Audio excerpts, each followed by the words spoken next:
Salut mes chers élèves, toujours dans le souci de vous aider à représenter graphiquement une fonction numérique, aujourd'hui nous allons résoudre une fonction ACOS graphiquement. Voici l'exercice. Étudier et représenter graphiquement la fonction suivante. F de x est égal à cos x carré moins 3x plus 1. Comme pour toute fonction, ordinairement, pour représenter graphiquement, il faut toujours commencer par son domaine de définition. Ok, donc je commence par le domaine de définition. Ok, donc nous avons appris lorsqu'on a cos u d'une façon générale, comme pour nu, on met u entre moins 1 et 1. Et bien c'est pourquoi le domaine de définition de la fonction f, c'est x appartient à R tel que x carré moins 3x plus 1 soit comprise entre moins 1 et 1. Et bien alors je mets x carré moins 3x plus 1 entre moins 1 et 1.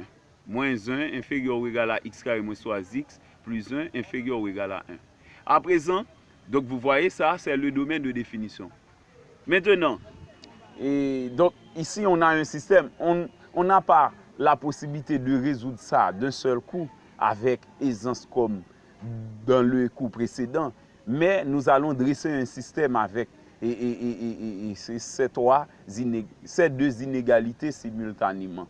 Et bien c'est pourquoi j'écris x carré moins 3x plus 1, on a d'une part x carré moins 3x plus 1 supérieur ou égal à moins 1, que j'écris d'abord, et ensuite on a x carré moins 3x plus 1 inférieur ou égal à 1, que j'écris ensuite. Ok, vous voyez, c'est comme ça. Maintenant, ce qu'on fait, on transpose moins 1 au premier membre, ça donne 1 plus 1 qui donne 2. À présent, le système devient, c'est x carré moins 3x plus 2 supérieur ou égal à 0. C'est la première inéquation. Maintenant, dans la deuxième inéquation, on transpose 1 au premier membre. Dans la deuxième inéquation, on transpose 1 au premier membre, ça donne 1 moins 1 qui donne 0. Eh bien, la deuxième inéquation devient x carré moins 3x inférieur ou égal à 0, qui donne une deuxième inéquation. Ok, donc c'est 1, 2. Ok, donc, normalement, pour résoudre une inéquation, vous savez bien, c'est le tableau de signes qui nous permet ordinairement de faire ça. Eh bien, c'est pourquoi nous posons le premier membre de chaque inéquation égal à 0 pour dresser le tableau de signes. Donc, je pose le premier membre de l'inéquation 1 égale à 0. Ça me donne x carré moins 3x plus 2 égale à 0. Si on fait la somme des coefficients a plus b plus c, ça donne 0. Et bien, la règle nous dit que la première racine, c'est 1, l'autre, c'est c sur a, qui est 2 sur 1, qui donne 2. On a x égale à 1 ou x égale à 2 pour la première équation, en posant x carré moins 3x plus 2 égale à 0. Maintenant, l'autre inéquation, c'est x carré moins 3x inférieur ou égal à 0. Eh bien, on pose x carré moins 3x égale à 0. Ça donne x facteur de x moins 3 égale à 0. En annulant chaque facteur séparément, on a x égale à 0 ou x moins 3 égale à 0. X moins 3 égale à 0 n'est autre que x égale à 3. On a x égale à 0 ou x égale à 3. Donc, on a 4 racines. 1, 2, 0, 3. Ok, maintenant, respectivement, nous allons prendre le soin de dresser un seul tableau de signes. Ok, nous allons prendre le soin de dresser un seul tableau de signes. Et dans ce tableau de signes, nous allons envisager le cas où la première inéquation, le premier trinôme est positif et le second est bon. Donc je dis trinôme de façon générale, on dit trinôme du second degré. Eh bien ici, ce n'est pas un trinôme, c'est un binôme, mais c'est encore du second degré. Eh bien ça se comporte comme le trinôme du second degré au cas que C prend la valeur 0. Nous allons voir dans quel cas où les deux expressions du second degré sont respectivement positives et négatives. Eh bien, je dresse le tableau de signes. Je mets dans l'ordre croissant. D'abord, c'est 0, 1, 2, et puis ensuite 3. Je mets ça dans le tableau. Vous voyez, comme vous voyez au tableau, moins l'infini, 0, 1, 2, et ensuite 3, et ensuite plus l'infini. Ok, maintenant, c'était x carré moins 3x plus 2. X carré moins 3x plus 2 que j'écris ici. Ça s'annule pour 1 et 2. Je mets 0 en dessous de 1 et 2. Le signe de A, c'est plus aux deux extrémités. Le signe contraire de A, c'est moins au milieu. Moins, ok? Maintenant, pour l'autre, c'est x carré moins 3x. Ça s'annule pour 0 et 3. Ok? On a déjà vu ça. Eh bien, le signe de A, c'est plus, ok? Aux deux extrémités. Le signe contraire de A, c'est moins au milieu. Moins. Eh bien, comme je l'avais prévu, nous devons nous intéresser au cas où x carré moins 3x plus 2 est positif et x carré moins 3x est négatif. Eh bien, suivant le tableau, on a positif, négatif, eh bien, c'est vérifié ici. Également, positif, négatif, vérifié ici. On a deux cas où le premier est positif et le second est négatif. Eh bien, par conséquent, je considère cet intervalle, c'est l'intervalle 0, 1 ou l'intervalle 2, 3. Donc, le domaine de définition de l'inéquation et de la fonction f, c'est la solution simultanée du système qui est l'intervalle 0, 1 ou l'intervalle 2, 3. C'est 0, 1 fermé, union 2, 3. OK? Maintenant, à présent, on passe aux limites, aux bornes du domaine de définition. Je prends la limite de f de x quand x tend vers 0 par valeur supérieure, parce que c'est 0 plus qu'on a dans le domaine. En 0 plus, on remplace tous les x de f de x par 0. Ça donne à cos 0 carré moins 3 par 0 plus 1. Donc, ça donne 0. Toutes ces parties-là donnent 0. Il nous reste 1. Donc, c'est à cos 1. À cos 1 donne 0. OK? Suivant les coups précédents, on a vu que à cos 1 donne 0. Donc, la limite de f de x en 0 plus donne 0. Maintenant, on continue avec la limite de f de x quand x en vers 1 moins. Quand x en vers 1 moins, c'est évident parce que suivant l'intervalle, c'est à gauche de 1 qu'on a. Quand x en vers 1 moins, eh bien, la limite de f de x, quand x tend vers 1 moins, c'est remplacer tous les x de f par 1. C'est 1 au carré moins 3 par 1 plus 1. OK, en remplaçant x par 1. À cos 1 au carré moins 3 par 1 plus 1. Donc, en faisant le calcul, ça donne 1. Et ici, ça donne moins 3, ça donne plus 1. 1 moins 3 plus 1 n'est autre que moins 1. C'est 2 moins 3 qui donne moins 1. Donc, on a à cos moins 1. Suivant les coups précédents, on a vu que à cos moins 1 donne pi. Eh bien, la limite de f de x, quand x tend vers 1 moins, ça donne pi. OK, on continue. Il n'y a aucun asymptote vertical, aucun asymptote horizontal. OK, suivant le calcul des limites.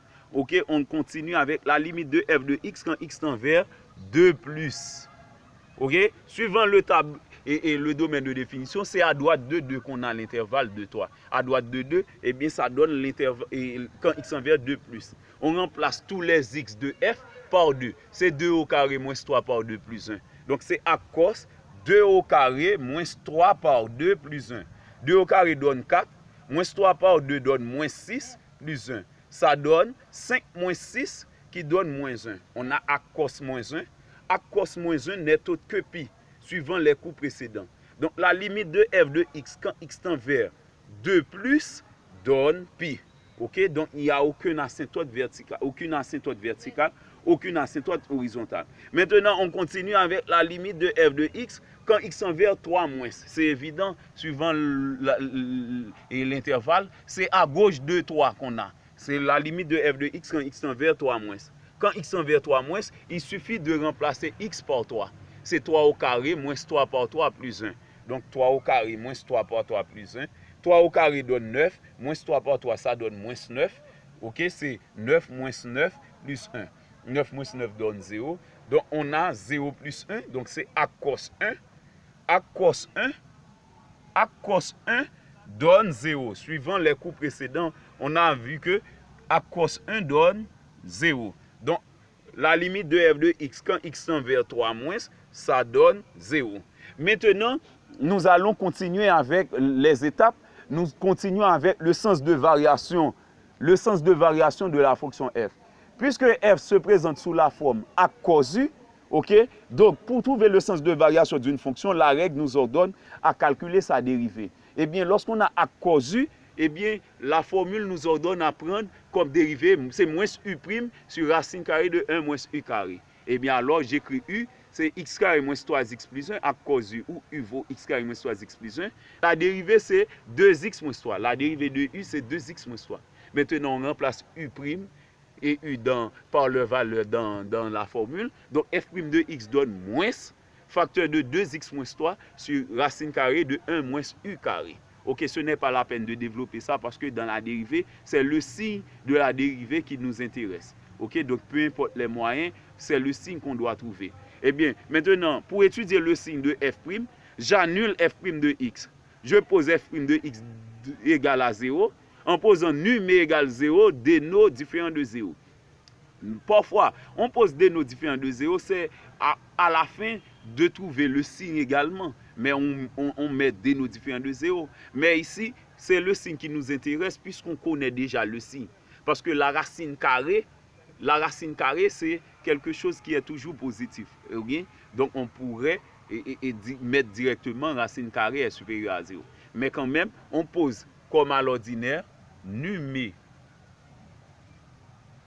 qui est moins facteur de 2x moins 3, numé égale à 0, et ensuite déno différent de 0. Voici le déno, c'est racine carrée de 1 moins x carré moins 3x plus 1 au carré. Et bien voilà, déno différent de 0. Maintenant, on résout cette partie. En résolvant cette partie, en multipliant par moins 1, on a 2x moins 3 égale à 0. Ça donne x est égal à 3 demi. Parce qu'on va avoir 2x égale à 3 et x égale à 3 demi. Maintenant, nous prenons le soin de mettre cette valeur 3 demi dans un tableau sur R. Okay? On met toutes les valeurs, les bonnes du domaine de définition et la valeur 3 demi sur R. Okay? Donc, de moins l'infini, on avait 0, 1, 2, 3. Eh bien, je vais mettre 3 demi en 1 et 2, puisque 3 demi est placé en 1 et 2. Maintenant, le numérateur, qui était moins facteur de 2x moins 3, ça s'annule pour 3 demi. Le signe de A, c'est moins, parce que c'est moins qu'on a ici. Le signe de A, c'est moins. Vous voyez le signe moins? Eh bien, je mets moins à droite, et le signe contraire de A, c'est plus. Maintenant, le déno, c'est la racine carrée d'un réel. On a appris que la racine carrée d'un réel positif donne toujours un nombre positif. Donc, le déno reste toujours positif. C'est pourquoi l'on met plus sur toute la ligne pour le déno. Pour le déno, on met plus sur toute la ligne. Maintenant, ce qui nous intéresse pour le signe de f', c'est sur l'intervalle du domaine de définition 0, 1, 2, 3. Eh bien, j'assure toutes les autres parties qui ne sont pas 0, 1 ou 2 et 2, 3. OK? Eh bien, voilà. Sur 0, 1, on a plus par plus qui donne plus. Sur 2, 3, on a moins par plus qui donne moins. Qu'est-ce que vous voyez? Il y a une croissance ici, il y a une décroissance ici. OK? Croissance, décroissance. Les autres parties sont assurées parce que ça, c'est les autres parties ou les autres intervalles ne sont pas incluses dans le domaine de définition. Donc, c'est pourquoi je les laisse. OK? Maintenant, pour continuer avec les étapes, je cherche des points particuliers. D'abord, par exemple, on peut chercher les points sur les axes. Lorsque x prend la valeur 0 pour les points sur les axes, quand x prend la valeur 0, f de 0 donne 0 nécessairement. Parce qu'on a déjà vu, quand x tend vers 0 par valeur supérieure, ça donne 0. La limite en 0 plus donne 0. Donc, ça veut dire f de 0 donne 0. Maintenant, pour y égale à f de x égale à 0, on a à cos x carré moins 3x plus 1 égale à 0. OK? Ça, c'est l'équation. Maintenant, pour rendre l'équation homogène en à cos, on cherche quelque chose dont l'image par à cos donne 0. C'est 1. C'est à cos 1 qui donne 0. Eh bien, par conséquent, on a l'équation homogène en à cos. On a à cos quelque chose égale à cos 1. Eh bien, par injection, on dit que x carré moins 3x plus 1 donne 1. Maintenant, si on transpose, on va avoir x carré moins 3x égale à 0. En factorisant par x, on a x facteur de x moins 3 égale à 0 qui nous donne x égale à 0 ou x égale à 3. C'était prévisible parce qu'on a déjà vu que en 0, ça donne 0 et en 3, ça donnait 0 dans les limites aux bornes. La limite de f de x quand x tend vers 3 moins, ça donnait 0. Eh bien, cela veut dire que lorsqu'on pose f de x égale à 0, eh bien, on va trouver 0 pour racine et 3 pour racine. Donc, 0 et 3 sont les zéros de f. Ok, maintenant, pour le tableau des variations, puisqu'on connaît, donc on a déjà vu toutes les étapes, eh bien, il suffit de mettre ces valeurs-là dans un tableau. Eh bien, je mets ces valeurs-là dans un tableau, je mets directement f, je laisse la partie f'. Ok, en 0, on a trouvé 0. En 1 moins, c'était pi. En 2 plus, c'était encore pi. Et en 3 moins, c'était 0. Eh bien, avec quoi on va pouvoir tracer le graphe? Mais vous voyez, entre 0 et 1, on a seulement une croissance. Mais dans cette partie, on ne sait pas s'il s'agit et s'il y a un point d'inflexion ou non.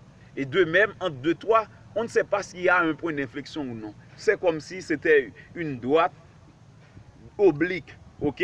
C'est une droite oblique. C'est comme si ici, c'est une droite oblique. Eh bien, maintenant, lorsque vous trouvez dans un tel cas, et vous ne pouvez pas trouver le point d'inflexion avec aisance, eh bien, lorsque vous allez donner la représentation graphique, vous pouvez, avec la calculatrice, chercher quelques autres points. Par exemple, entre 0 et 1, un point qu'on pourrait avoir, c'est 0,5. Vous pouvez chercher 0,5. Et avec la calculatrice, calculer à cos en remplaçant x par 0,5. À cos 0,5 au carré moins 3 par 0,5 plus 1. Ok? Donc, lorsque vous remplacez x par 0,5 dans cette partie, en calculant f de 0,5, vous allez trouver un point. Le résultat va vous dire, lorsque vous êtes en 0,5, dans quelle partie on doit passer la droite. Eh bien, ici, de même, entre 2 et 3, un point qu'on pourrait avoir, c'est 2,5. Eh bien, vous pouvez calculer f de 2,5. f de 2,5 va vous dire, ici, entre 2 et 3, ce que vous devriez faire. Eh bien, entre 2 et 3, on va avoir quelque chose. Eh bien, cela va vous indiquer la façon dont vous allez tracer le graphe. Eh bien, c'est ce que je fais, moi. Même que je ne mets pas ça comme démarche. Parfois, en mathématiques, lorsque vous allez représenter graphiquement une fonction, si vous trouvez dans un intervalle où vous n'avez aucune instruction qui vous indique comment vous devriez tracer le graphe, eh bien, vous pouvez chercher un point particulier dans cet intervalle. Les points particuliers, ne sont pas toujours dans les variations de la fonction, les points particuliers. Mais c'est toujours important de chercher ces points particuliers. Eh bien, ces points particuliers vont vous permettre, vont vous guider la façon dont vous pouvez trouver une bonne allure de la courbe. Sinon, c'est comme une droite oblique que vous allez tracer ça. OK? Et donc, c'est comme une droite oblique que vous iriez tracer ça. Donc, si vous n'utilisez pas les points particuliers, ok? Eh bien, c'est pourquoi on a en 0, c'était 0. Voici le premier point. En 1, c'était pi. Ok? En 1, c'était pi. En 1 moins, c'était pi. Voici pi. Eh bien, voici, on a la première partie de la courbe. Et dans l'autre partie, en 2 plus, c'est pi. En 3 moins, c'est 0. Voilà, c'est pi et puis 0. Donc, vous voyez, c'est comme ça. 0, 0, 1 pi, 2 pi, 3, 0. Ok, donc ça c'est la courbe. Donc, cette modification que j'effectue dans la représentation graphique, c'est à l'aide des points particuliers que je prends par hasard. Par exemple, 0,5, 2,5. Ok, donc c'était tout pour aujourd'hui. Si vous avez des questions, vous pouvez me les poser. Ok, en me les envoyant comme commentaire. Et je serai très content de vous les répondre. Jimmy Devey, enseignant de mathématiques, compétent et expérimenté. Merci et bonne journée.